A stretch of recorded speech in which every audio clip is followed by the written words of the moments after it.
going to show you exactly how brand strategy works to generate massive growth and revenue in your business. By the end of this video, you're going to understand exactly how to build a successful brand for your business, why you haven't taken off yet, and why you are not yet seeing consistent sales and easy revenue.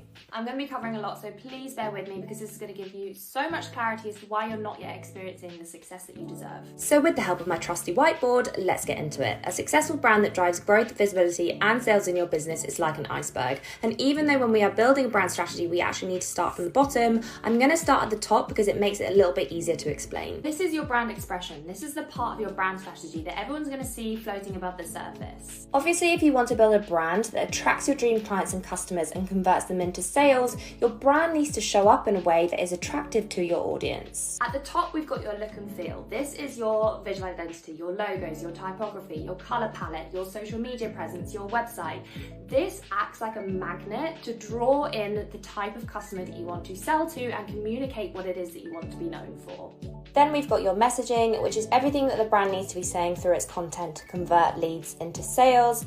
And both of those things need to be developed from a specific brand personality and voice, which you know is going to be attractive to your customer in the context of whatever it is that you are offering. This is the part of your brand that everyone sees. It's the stuff floating above the surface, but it's impossible to get this stuff right and for it to work to facilitate growth and impact and sales for you without the stuff beneath the surface holding everything up. So what we've got underneath the surface is your brand position. This is where your brand is going to sit in the market so that it cuts through the noise, has impact no matter how saturated your industry, in a way that makes you the number one choice for your audience. There are three key components to establish your brand position, but the magic is in your differentiation strategy. No matter what industry you are operating in, it is saturated. And if you are doing the exact same thing as your competitors, you are not going to make sales because there is literally zero reason as to why your target audience would choose to buy from you over a competing brand. You have to find a way to be different in a way that your audience is looking for. And to do that, you need to have a really in-depth understanding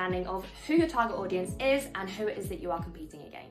And beneath your brand position, we have got where all successful brand strategies need to start from, your brand substance. This is the core of the brand. This is its heart and soul and how you build those deep emotional connections with your audience to ensure that they come back time and time again. Your brand needs to serve a purpose. It is not for you, but for others. And as Simon Sinek famously quoted, people don't buy what you do, they buy why you do it. So if the why of your brand is so that you can make a living doing what you love, nobody's going to buy from you. Your brand needs to serve a purpose for your target audience. Alongside brand purpose, we've also got brand vision, brand mission, and brand values, which is where your brand is going, how it's going to get there, and how it is going to behave. This is what makes a successful brand strategy to facilitate effortless growth and sales in your business. I promise you this stuff isn't rocket science. It is literally neuroscience. It plays on human psychology to understand consumer behavior and what consumers need to see, hear, and experience to want to buy from a business. So if you found this helpful or you have any questions, drop me a comment and follow along for more.